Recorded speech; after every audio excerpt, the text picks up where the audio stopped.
the tide is turning, hear the sound. It's our home, it's our fight. We stand as one, we'll make it right. We face the flood, the fire, the strain.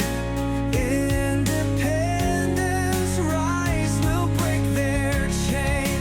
Monaro strong, we won't be swayed.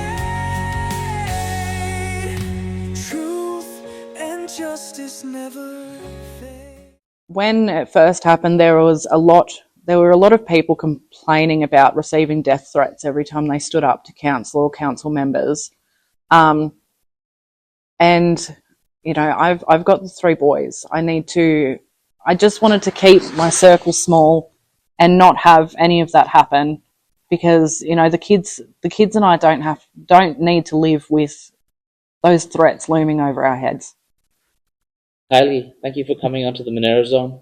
Really appreciate you being brave enough to come and share your story. Thank you for having me. Well, let's get straight to it. Can you tell us a little bit about yourself and how long you've lived in Cooma? Oh, I'm Kylie, 30-year-old mother of 3.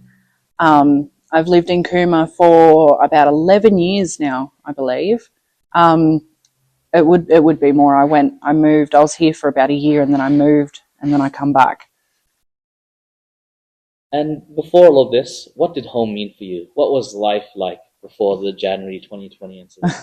Life was fantastic. Home was my safe place. I had, you know, gardens, and I took great pride in my house and my land surrounding it. And it was just a place, you know, for me to unwind and relax, you know, and just, yeah, be a mum, play with the boys.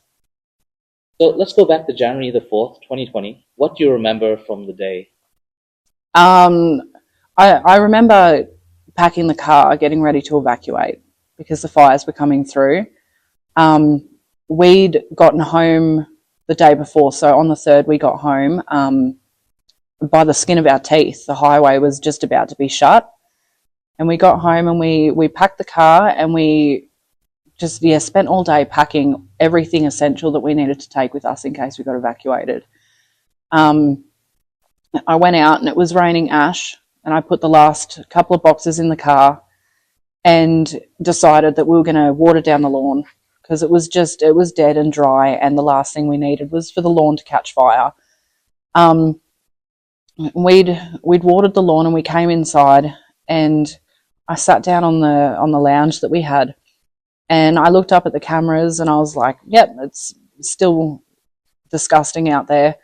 Just take 5 minutes to have a break before we go and water down the lawn again, make everything wet so then nothing catches fire. And then we heard a big crack, and there was a massive rumble. And I was sitting on the lounge, and I looked up at the camera. I thought it was one of those storms that fires create. When they're big enough, they create the lightning and the thunder and everything like that. So I thought it was one of them storms, and I started saying to Doug that we're going to have to get the boys out of bed and get them in the car and leave. I wasn't going to stick through any of this. I just wanted to be out. I wanted my family to be safe. And I said that to Doug, and I looked up at the cameras, and I just saw water from the letterbox. I think it's the first video I posted, just coming over the driveway. And I turned around to Doug and I went, "What is that?" And he goes, "What's what?" And looked up at the cameras as well. And in that 5 seconds that happened, I was screaming at him to shut the door, and he ran to the front door, slammed it shut, and held it shut with his body. Then we had probably less than a metre of carpet was wet from where the door was, and he was holding the door shut. And then once it calmed down a little bit, we opened it back up, and we come out and we had a look, and yeah, everything was flooded. And what kind of damage did your property suffer during this time? So we had The fences on both sides were flattened. Going up from the next door neighbours, that fence was flattened. The one between us and the corner house was flattened. The gate up next to the shed doesn't work properly. We had like a whole heap of debris wash into our front yard. The whippersnippers and whatnot got waterlogged. The chainsaws and stuff that we were storing under the house were all waterlogged. Yeah, I had a spare parts car that ran after the flood, like the day after the flood, when they come and did the cleanup, and then never ran again. But it was just spare parts. And how about the goods inside the vehicles? Oh, the goods inside the vehicles were okay. We were lucky. Water, I don't think the water got up higher than about the wheel arches on the four-wheel drives, but being pretty well watertight, there's no water inside. And was there any asbestos left in your yard after that event? I do believe there is. I've stopped the boys from going out the back and digging. I don't have gardens anymore. You know, it's horrible at the moment because I'm too scared to dig in the dirt in case I rough up whatever is left over. And this is even 5 years after the event. Yep. Now, were you warned that afternoon or that evening that something might happen No. by the council? There was no warning whatsoever? There was absolutely nothing. I didn't even know they were filling that tank until after the fact. That's so hard to believe considering that there were neighbors that were warning the council and the police that there was a crack in the tank hours before the event. Yeah, see, we only got home late on the 3rd. So we just went straight into preparing to leave. We hadn't spoken to any of our neighbours. We didn't hear anything or see anything about the tank having a crack in it. So we had no prior warning. It was 3 minutes after we were watering the lawn that the tank had collapsed. Goodness gracious. So had you been out there Yep. 3 minutes longer, Yep. something very devastating may have Exactly. Now, did anyone from the Snowy Monaro Regional Council inspect your property after the event? No. We had bobcats scraping away the top layer, which it wasn't even really a top layer. It was just the debris that was there. But we didn't have anybody come. We had somebody come up to us, one of those yellow completed work forms, slapped one of them in our faces, and off they went. That was as far as it went. So no inspection? Nope. No follow-up? Nope. No inquiries as to how you were or Nope. if anything got damaged? Nope, nothing. And even 5 years on, there's been no follow-up with you? No. The only person that has followed up with me out of council is Andrew. He's Andrew Thaler. He's the only person that has actively come to me and said, have you been finalised? Has your claim been finalised? That sounds incredible. Because council themselves have said that there's only one outstanding claim. Are you that outstanding claim? Oh, definitely not. If there's only one outstanding claim, what number does that make me? 0. I'm nothing. I mean nothing to council. That's incredibly sad. Do you know anyone else in a similar situation to you on the street? No, I don't. No, I tend to keep to myself. So I don't have a lot of interaction with neighbours and all that sort of stuff, but I'm not sure who else. Now, it's been 5 years, and I just want to confirm, have you received any compensation or any acknowledgement from the council? No, not at all. So no apology? No apology, no nothing, just my water notices and my rates notices. Now, you've said previously that you've raised this issue multiple times through official channels. Yep. Has there been any response? No, there hasn't been any response. So 5 years ago when you submitted, did you submit anything to council 5 years ago? Yes. I was told that I should send them an email. I think it was a couple of months afterwards.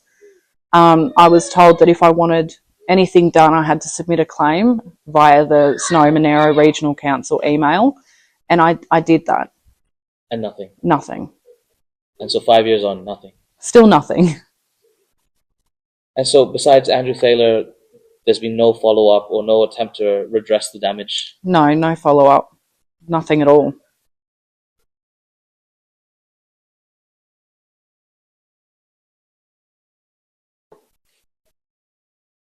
Have you been to any of the council meetings? I have. I went to the open meeting, I'm not sure what month it was now, where they addressed the tank collapse, and the motion was passed to pay out any outstanding claims as soon as they possibly could, and still I have heard nothing from the council. Because you're not an outstanding claim, apparently. Because I'm not a number.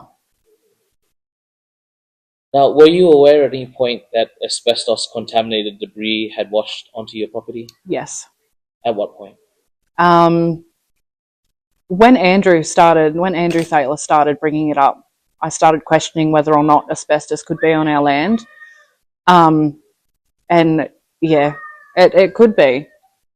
It could be. We pretty much were the collection point at the end of the street. Everything sort of got caught up in our front door and our front yard. So there is a high chance that we have asbestos either in our yard or, under our house or anything like that.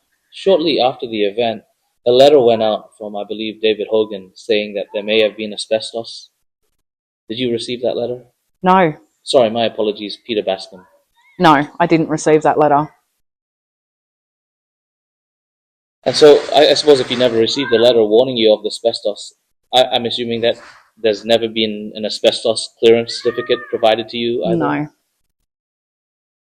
Do you have concerns for the health of your family? I do. I've got 3 boys. They want to go out and they want to play in the dirt and they want to play in the mud and dig, and I can't let them do that. And what kind of emotional or psychological toll has this taken on you personally? Oh, it's exhausting. I'm exhausted. I don't want to. I can't go out and enjoy my backyard anymore. I can't go out and enjoy my front yard. It's terrifying to think that going out and digging up my garden is going to make me sick. And has this affected your belief in the role of local government? Yes. How so? I believe that they only care about themselves and not the people. Now, there are rumors that some people on your street got paid out very well and very quickly. Do you have any comments on that? They did. There were people rebuilding their retaining walls, and there's a house up the street that's fully colour bond on the outside now, brand new blue colour bond on everything, very quickly afterwards. But yeah, we've sat in limbo for the last 5 years. You've mentioned at the start that you felt reluctant to keep approaching council with your claims. What made you feel that way? I feel as though council's not going to listen no matter how hard I push them. I feel as though council doesn't actually care about the people in the council area. They care about what makes them look good. And, settling half a dozen people that don't actually, do much in the community or don't know many people in the community isn't the top of their priorities. Can you describe where your house is? My house is at the bottom of Mullen Place. And how many houses were above you? About 8. Now, going back to the process, has this process been intimidating for you? Yes. How so? Well, when it first happened, there were a lot of people complaining about receiving death threats every time they stood up to council or council members. And I've got the 3 boys. I just wanted to keep my circle small and not have any of that happen, because the kids and I don't need to live with those threats looming over our heads. And is that why you felt the need to approach an independent councillor like Andrew Thaler? Yes. I believe Andrew Thaler is actually doing what is best for the community. He's putting his neck out there to try and help people like me who don't have a voice here. And do you feel that some people in the community are also afraid to speak up, fearing the retaliation they may get? Yeah, I do. I do. Now, Deputy Mayor Tricia Hopkins went on record to say that the best was done at the time and that people are moving on. How does that make you feel? People just want to move on. People are just looking forward to moving on and getting on with their lives. The council not giving up hope, defending the work done so far. Whether it could have been done better or differently, who's to say? The best was done at the time, I believe. Well, it makes me angry because I don't think the best was done at the time. I don't think anything really was done at the time. They helped out the people that they wanted to help out, and the other people just got left behind.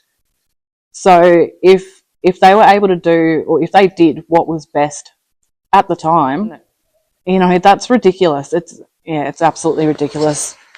Now, the gang of councillors at a recent meeting voted against even considering to remediate or issue asbestos clearance certificates. What would you like to say to those councillors? Well, I'd like to know why they decided against it. What was their vision for that? Is it a money thing, or is it, you know, just because they don't care? If this had happened to the mayor's property or another councillor's property, do you think council would have responded differently? Oh, 100%. Everything would have been done. They'd have all the certificates with all the bells and whistles stating that their house was completely safe and there's nothing to worry about. I bet if it was their house, they would have had it checked for asbestos as well. Do you think that there's a double standard in how people are being treated in this community? That if you know people or if you're wealthy and have insurance, you're treated differently from those that can't afford insurance or aren't close to the locus of power? Yes, I do think the people closer to the council, the mayor, all of those people, I do believe that they're treated with, you know, more respect. You need to know the right people to be able to get stuff fixed. If the council and the councillors were listening right now, what would you want them to understand about how this has affected you? I want them to understand that I'm still, you know, terrified to even step in the dirt at the house.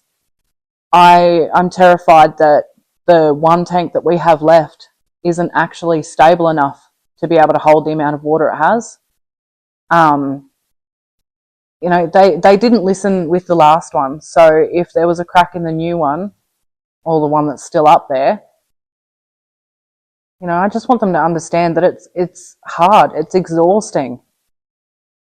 They just don't get it. What does justice look like to you after 5 years of inaction?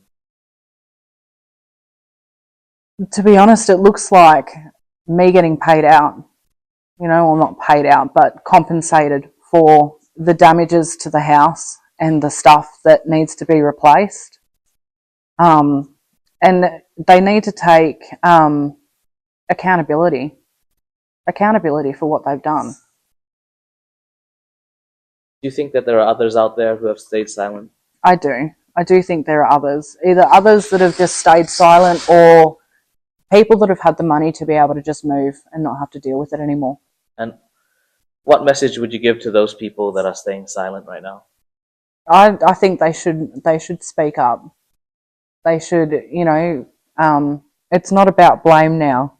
It's about me now and my boys. Is there anything else you'd like to add before we close up? No, that's it. Thank you. Well, Kylie, I'm very grateful for your time and your courage for coming out. Like you said, I do know a lot of people have been intimidated into staying silent when there are issues in this region. So thank you for your courage.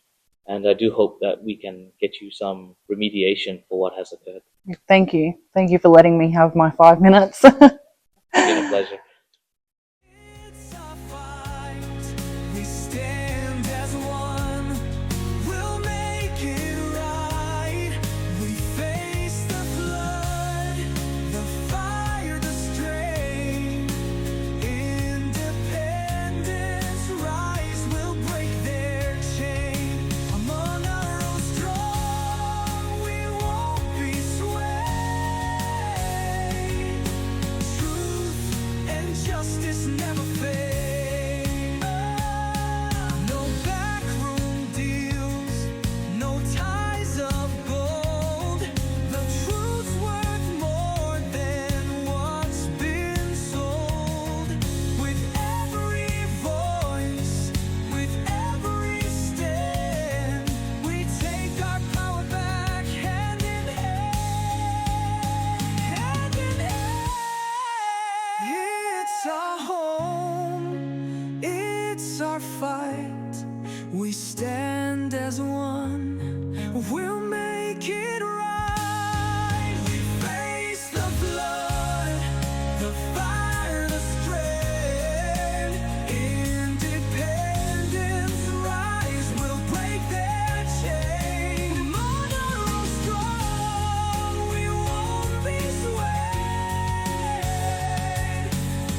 It starts today.